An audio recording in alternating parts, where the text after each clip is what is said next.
Bismillahirrahmanirrahim. Assalamualaikum warahmatullahi wabarakatuh. Perkenalkan, nama saya Syifa Lutfiyah. Saya adalah seorang mahasiswi dari UIN Sunan Gunung Jati Bandung dengan NIM 12392300212 dari program studi Manajemen Keuangan Syariah Fakultas Ekonomi dan Bisnis Islam semester 2 kelas E tahun 2024.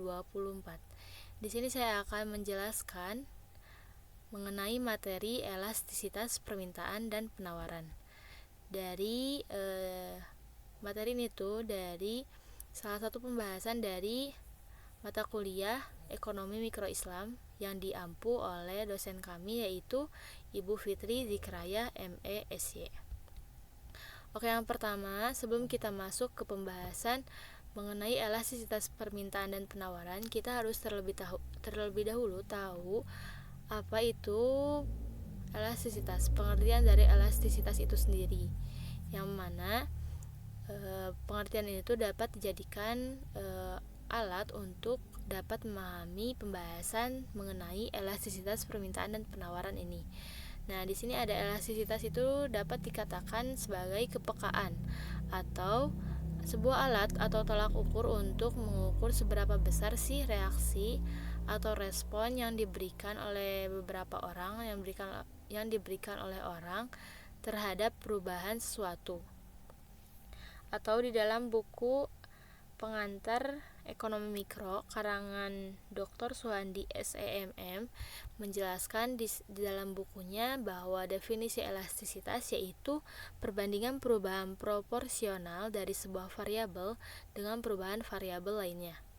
Atau secara mudahnya saya mengingat elastisitas ini sebagai atau artinya respon perubahan jumlah karena perubahan sesuatu.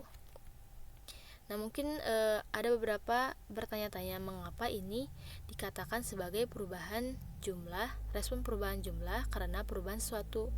Mengapa ini sesuatu? Karena hal yang menyebabkan perubahan jumlah ini tidak hanya satu, namun ada beberapa.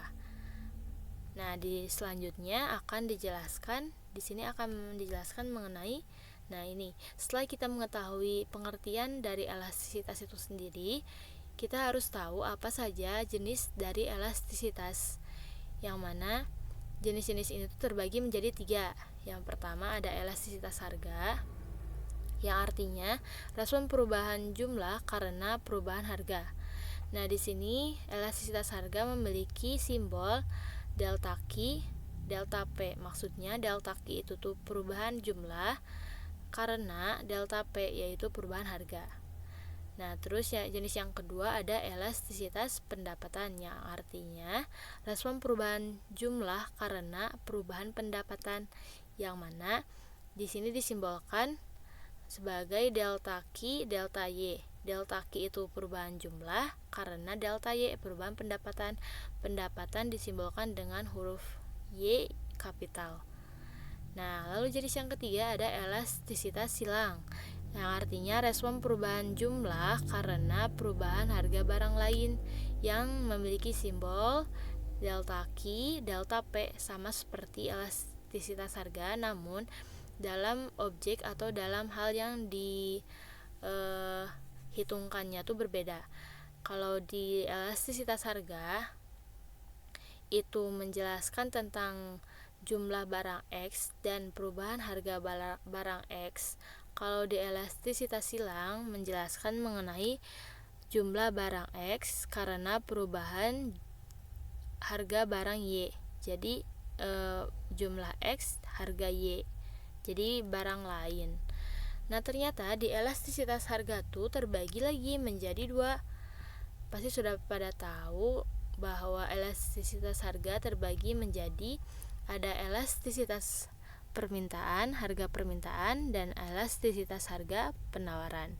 Nah, untuk selanjutnya, karena tadi di awal sudah diberitahukan bahwa elastisitas hari ini atau saat ini saya akan hanya menjelaskan tentang elastisitas permintaan dan penawaran. Maka dari itu di sini saya hanya akan menjelaskan mengenai elastisitas harga.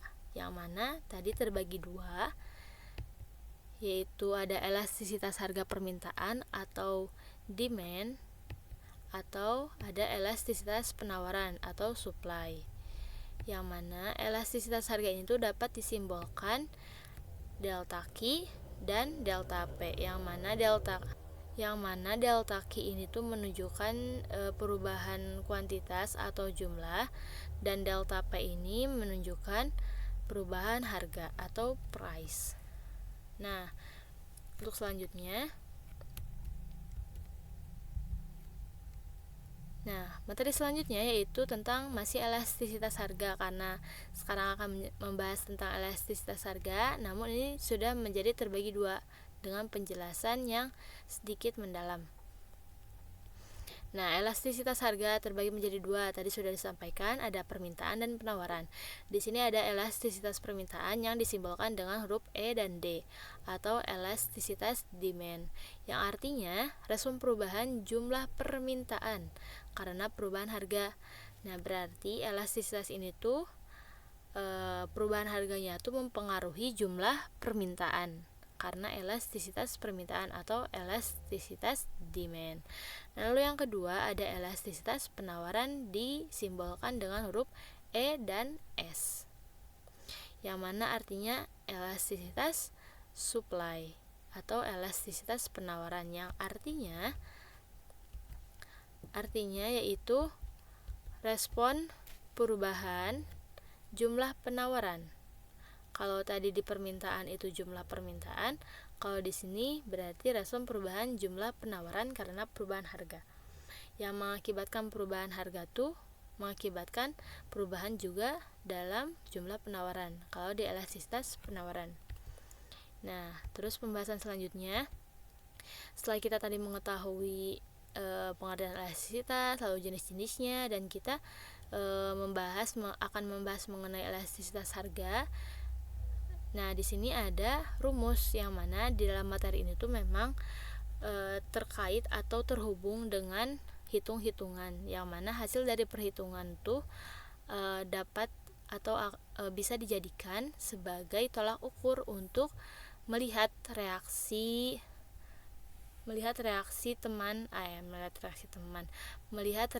atau respon dari orang-orang ketika perubahan harga, begitu. Oke, terus.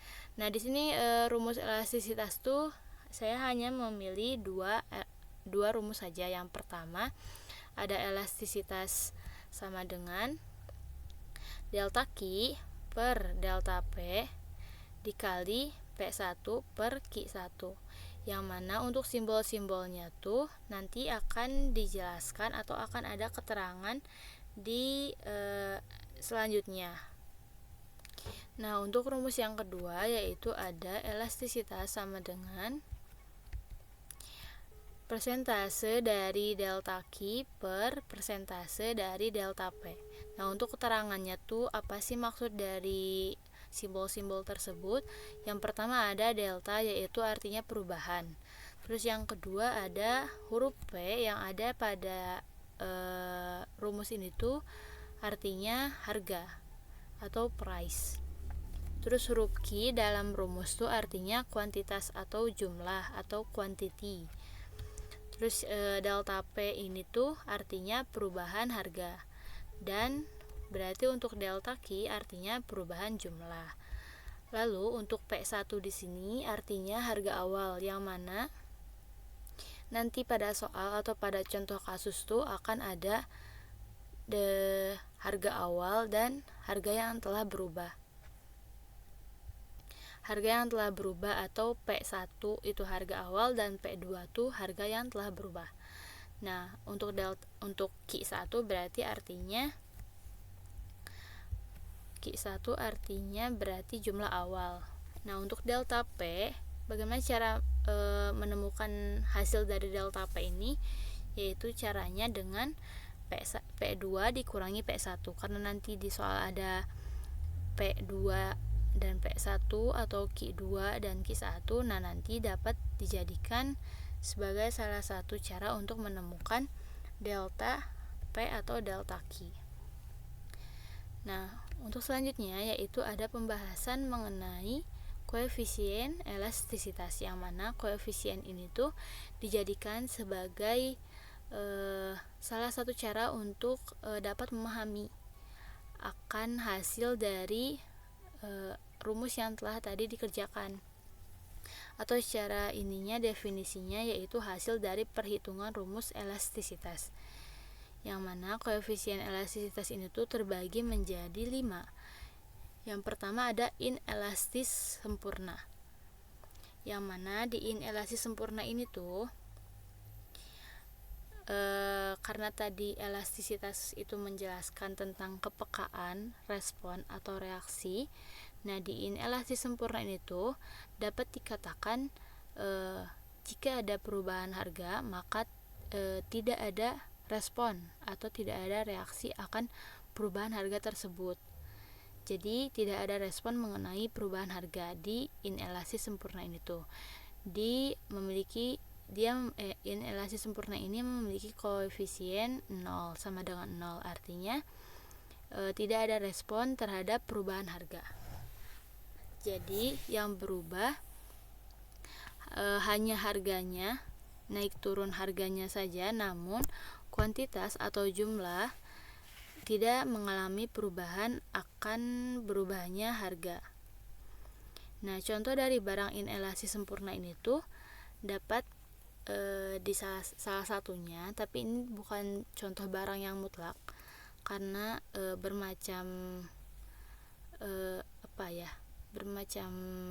contoh dari inelastis sempurna ini tuh barangnya tidak hanya ini saja. Contohnya tuh obat-obatan, yang mana obat-obatan ini tuh walaupun harganya naik atau harganya turun, tetapi untuk kuantitas atau jumlah penawaran dan permintaannya tuh tidak meningkat atau tidak menurun secara dilihat dari kurvanya, tidak menurun atau tidak meningkat. Jadi hanya penurunan dan peningkatan dalam harganya saja. Nah, lalu yang kedua ada inelastis, yang mana artinya inelastis ini tuh seperti inelastis sempurna. Jika inelastis sempurna tidak ada respon sama sekali, nah di inelastis ini tuh ada respon, cuman sedikit, hanya sebagian kecil atau hanya menimbulkan sedikit respon saja dalam perubahan harga, entah itu naik ataupun turun, yang mana tidak terlalu menimbulkan perubahan jumlah yang besar akan perubahan harga. Jadi untuk perubahan harga itu tidak mengakibatkan perubahannya atau perubahan yang besar terhadap jumlah atau kuantitasnya, memiliki koefisien lebih kecil dari 1. Contoh barangnya tuh kayak bahan pokok, kayak misalnya kalau bahan pokok, kalau jika harga naik atau harga turun, bahan pokok pasti akan dibeli, dan itu tidak mempengaruhi terkait penawaran ataupun permintaan atau jumlah barang yang diminta atau ditawarkan.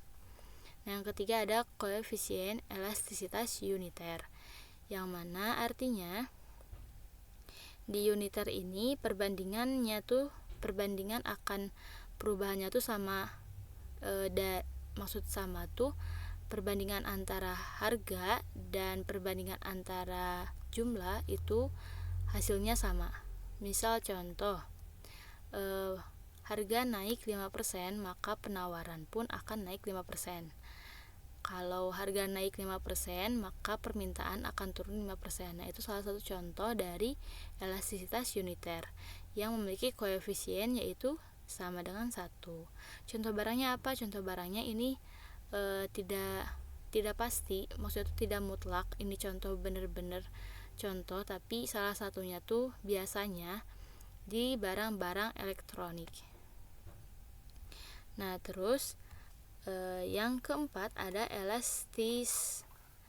koefisien elastisitas elastis, yang artinya kalau tadi di inelastis itu respon atau reaksi yang diberikan terhadap perubahan harga yang mengakibatkan perubahan jumlahnya tuh tidak mempengaruhi terlalu besar, kalau di elastis, perubahan harga tuh sangat mempengaruhi perubahan jumlah atau perubahan kuantitas.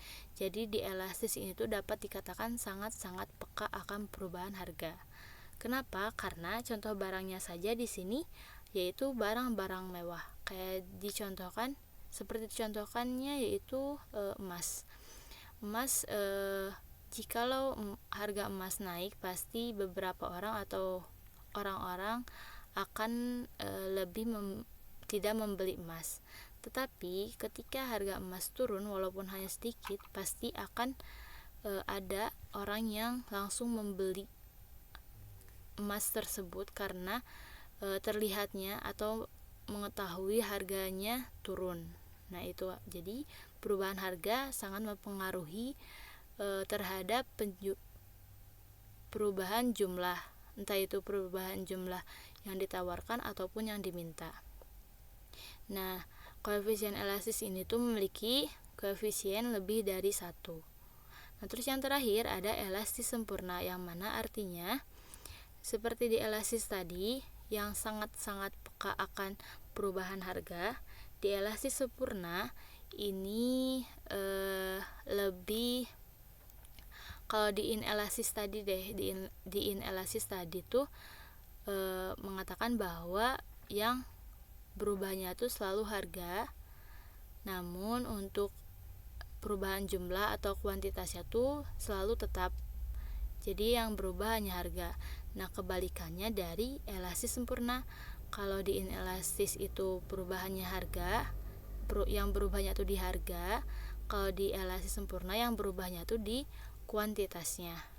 Tetapi harganya tetap, tidak ada perubahan. Jadi berapapun jumlah barang yang diminta, harganya tuh pasti tetap. Nah, itu disebut elastis sempurna, atau dapat disimbolkan atau memiliki koefisien tak terhingga. Contoh barangnya apa? Kalau di elastis tadi contoh barangnya barang-barang mewah kan, emas. Kalau yang di elastis sempurna contoh barangnya seperti uniter dan inelastis, yaitu bukan barang mutlak. Jadi bisa beragam atau bisa contoh yang lain, yaitu contohnya di sini yaitu bumbu-bumbu dapur, yang mana walaupun peningkatan penawaran dan permintaannya tuh meningkat, tetapi harganya tetap stabil atau tidak mengalami penurunan dan peningkatan. Nah, terus ini perlu diketahui oleh teman-teman semua bahwa dari hasil perhitungan yang rumus elastisitas tadi sebelumnya tuh menghasilkan hasil yang seperti ini, seperti bentuk ini. Ini apa sih maksudnya? Ada minus, ada plus gitu. Nah, ini ED tuh tadi ingat kan bahwa ED itu artinya elastisitas demand atau permintaan. Yang pasti ini pasti ya, yang pasti elastisitas permintaan tuh menghasilkan atau hasilnya tuh pasti negatif bla bla bla. Ini angka, negatif angka gitu ya. Nah, kalau elastisitas penawaran pasti hasilnya positif angka gitu. Jadi kalau elastisitas permintaan pasti hasilnya negatif, kalau elastisitas penawaran pasti hasilnya positif. Nah, maksud dari positif negatif ini tuh apa sih? Apa ada hubungannya sama nanti dikategorikan sama koefisien elastisitas ini? Jawabannya enggak, karena maksud dari minus atau plus yang ada di hasil dari perhitungan rumus elastisitas ini tuh tidak ada hubungannya dengan nanti akan dikategorikan dengan koefisien elastisitas ini. Nah, ini contohnya, ini elastisitas permintaan tuh hasilnya negatif 1,34. Nah, di sini mungkin kalian bingung akan ini tuh kalau dikategorikan ke koefisiennya, apa dia masuk di minus karena dia minus 1, jadi dia masuk di kurang dari 1, atau dia masuk ke lebih dari 1 karena dia 1,3. Nah, jawabannya ini tanda negatif di sini tidak ada hubungannya dengan angka yang dihasilkan. Tetapi maksud dari negatif di sini tuh adalah hasil atau hubungan antara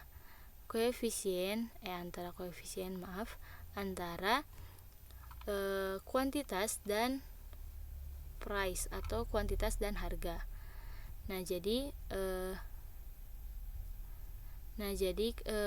Negatif ini tuh tidak ada hubungannya dengan angka, tetapi negatif ini tuh berhubungan dengan kuantitas dan perubahan kuantitas dan perubahan harga gitu ya. Jadi dihiraukan saja mengenai negatif yang dihasilkan dari rumus elastisitas itu. Nah, untuk selanjutnya ada ini kurva elastisitas permintaan, yang mana terdapat 5 seperti koefisiennya tadi, yaitu ada 5. Yang pertama ada inelastis sempurna, yang mana bentuknya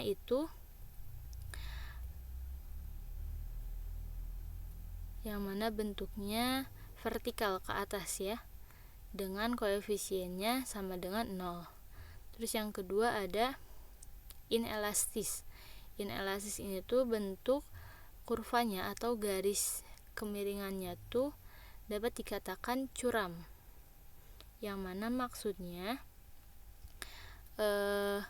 karena ini inelastis, jadi untuk perubahan harga itu tidak terlalu mempengaruhi perubahan kuantitas atau jumlah, makanya ini berbentuknya curam.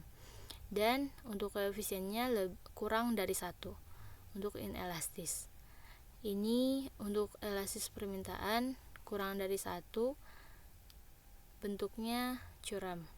Nah, untuk elastis uniter, bentuk garis dari kurvanya itu tidak landai dan tidak curam. Dapat dikatakan elastis uniter ini tuh di tengah-tengah antara inelastis dan elastisitas. Untuk koefisiennya sama dengan 1.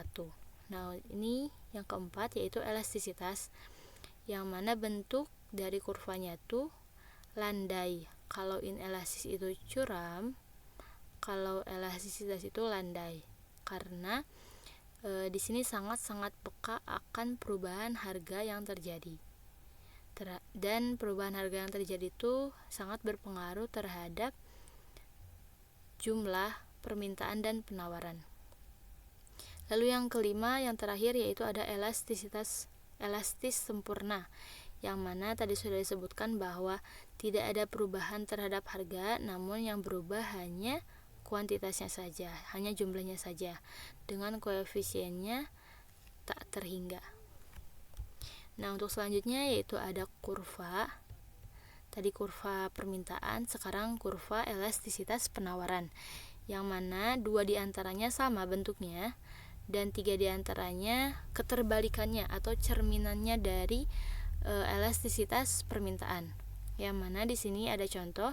Kalau ini inelastis di sini tuh sama-sama kurang dari 1, namun bentuk garisnya itu curam, namun bentuk dari garisnya itu kalau di permintaan itu dari kiri atas ke kanan bawah, kalau di inelastis penawaran dari kiri bawah ke kanan atas. Jadi perbedaannya dapat diketahui. Terus begitupun elastisitas uniter dan elastis. Jadi dari kiri bawah ke kanan atas untuk penawaran, kalau dari kiri atas ke kanan bawah berarti untuk permintaan. Oke, yang lainnya juga sama. Oke, untuk selanjutnya ada pertanyaan contoh kasus dari materi elastisitas penawaran dan permintaan, yang mana di sini ada contohnya. Pada saat harga Rp500, jumlah barang yang ditawarkan itu 40 unit, kemudian harga turun menjadi Rp300 dan jumlah barang yang ditawarkan turun jadi 32 unit. Lalu instruksinya yaitu hitunglah besar koefisien elastisitas penawarannya. Nah, ini saran saja jika mengerjakan soal cerita matematika, dapat dibilang ini matematika atau hitung-hitungan, dapat kita lakukan hal yang pertama tuh kita membuat diketahui dulu apa hal-hal atau komponen-komponen apa yang akan dipakai pada saat untuk menjawab. Kayak contoh, ini pasti kan kita butuh tadi rumusnya apa? Delta P, ada delta P, ada delta Q, ada P1, ada P1, ada Q1, berarti otomatis kita harus menemukan hal-hal itu. Nah, yang tadi kita sudah lihat bahwa delta itu perubahan dan P1 itu harga awal, yang artinya P1-nya ya Rp500, lalu P2-nya 300 dan delta P-nya berarti 300 kurangi 500 hasilnya minus 200. Nah, berarti untuk Q-nya, Q1-nya 40, Q2-nya 32. Untuk delta Q-nya berarti 32 dikurangi 40 hasilnya negatif 8. Nah, untuk jawabannya kita memakai rumus yang pertama, delta Q per delta P dikali P1 per Q1, yang kita substitusikan saja. Delta Q-nya itu minus 8, betul. Terus delta P-nya itu minus 200 dikali P1-nya ini 500. Terus Q1-nya ini 40, yang mana hasilnya kita coret silang saja. Terus menghasilkan ini minus 1, ini menjadi 5 karena ini dibagi ini. Terus ini hanya dicoret nolnya saja. Karena ini 5 per 5 otomatis jadi 1. Jadi kita hanya mengambil bagian ini saja, yaitu minus 1 per minus 2, yang mana negatif dibagi negatif hasilnya menjadi positif, yaitu hasilnya 0,5. Kalau 0,5 berarti termasuk kategori koefisien elastisitas kurang dari 1, artinya inelastis. Nah, terus pertanyaan yang kedua, ini boleh teman-teman jawab juga ya. Yang mana P1-nya ini sudah diketahui bahwa P1 itu Rp500. Terus jumlah barang yang diminta ini untuk permintaan. Kalau yang tadi untuk penawaran, kalau ternyata ini untuk permintaan. Untuk permintaan ini Q1-nya 1000, lalu harganya naik, berarti P2-nya itu 600. Terus jumlah barangnya yang diminta turun, karena harga naik berarti permintaan turun menjadi 900 unit. Dapat diketahui P1 500, P2 600, delta P-nya 6 dikurangi 5 100. Terus Q1-nya 1000, Q2-nya 900, delta Q-nya minus 100. Dapat kita substitusikan pada rumus. Kita pakai rumus yang pertama, delta Q-nya itu minus 100, delta P-nya 100 dikali P1-nya 500, Q1-nya 1000. Kita coret silang saja dan menghasilkan minus 1, 1, 5 per 10, yang mana ini jadi 1, berarti minus 5. Ini minus 1 kali 5 minus 5, 1 kali 10 10. Ini bisa dibagi lagi, jadi minus 1 per 2 sama dengan hasilnya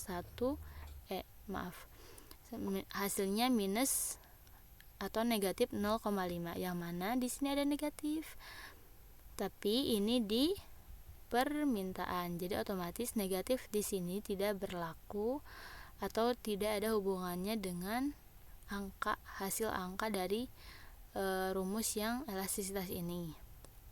Jadi ini maksudnya hubungan antara P dan Q-nya saja. Jadi otomatis 0,5 artinya koefisien elastisitasnya kurang lebih apa sama dengan, berarti artinya kurang dari 1 dan termasuk di inelastis. Oke, yang ketiga. Ini udah ada rumusnya ya. Persentase dari delta Q dan persentase dari delta P. Untuk pertanyaannya, slime yang harganya 4000, terus permintaannya berarti 300 unit. Sedangkan saat harganya turun jadi 3600, permintaan 600, berarti saat harga turun permintaan naik. Oke, diketahui P1-nya 4000, P2 nya 3600, delta P nya 36 dikurangi 40 berarti minus 400, betul.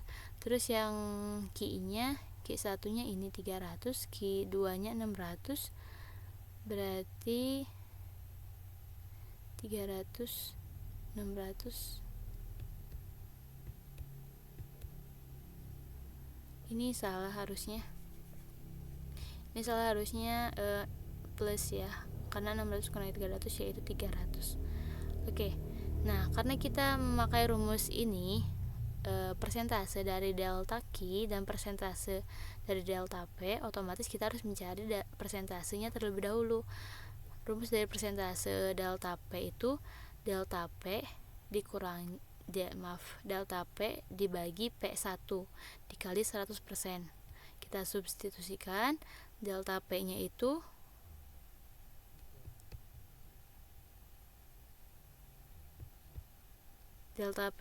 minus 400, ini betul. Dan P1 nya tuh 4000 dikali 100, ini tinggal dicoret-coret, ini 1/10 dikali 100, coret nolnya, jadi sisa minus 10%. Nah ini, di sini saja salah ini, tapi di sininya betul, maaf ya.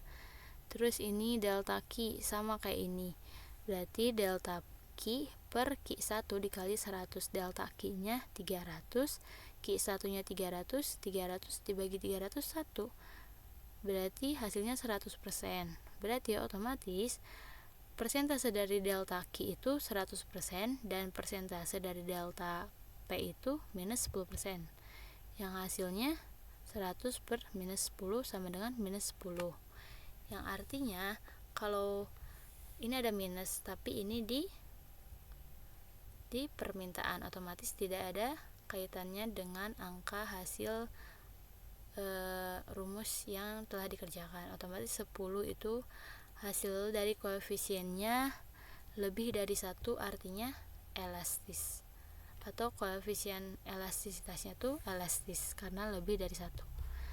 Terus yang kedua, pertanyaan kedua masih sama, memakai rumus ini dengan pertanyaan harga 5.000, jumlah ditawarkan, ini untuk penawaran ya, 20 unit, kemudian harga turun menjadi 4.500, jumlah barang yang ditawarkan menjadi 10 unit. Oke, karena penawaran, ketika harga turun maka penawaran juga turun.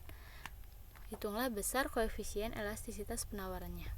Diketahuinya P1 5.000, P2 4.500, delta P nya 4.500 dikurangi 5.000 sama dengan minus 500, maaf.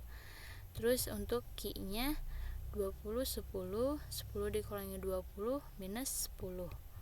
Untuk jawabannya kita pakai rumus ini, otomatis kita harus mencari persentase delta P nya. Tadi apa? Delta P per P1 dikali 100, kita substitusikan 500 5.000, 1/10, ini minus, hasilnya 50%. Terus ini delta Q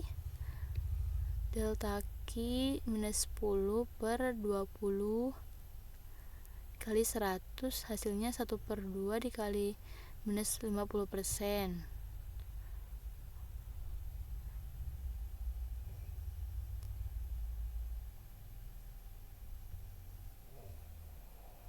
Ini salah ya, ini harusnya minus 10, yang mana hasilnya harusnya ya betul, minus 50 per minus 10, ini harusnya minus 10 ya, salah. Oke, sama dengan hasilnya 5%, yang artinya masuk ke koefisien elastisitas elastis karena lebih dari 1. Oke, selanjutnya, sudah. Untuk kesimpulan pada materi tentang elastisitas permintaan dan penawaran ini, dapat disimpulkan bahwa elastisitas adalah reaksi tanggapan dari konsumen atau respon tanggapan dari produsen dengan terjadinya sebuah perubahan. Reaksi dan respon ini tuh menandakan suatu kepekaan dari adanya suatu perubahan. Oke, terima kasih. Sekian dari saya, mohon maaf untuk segala kekurangannya. Sekian, terima kasih. Wassalamualaikum warahmatullahi wabarakatuh.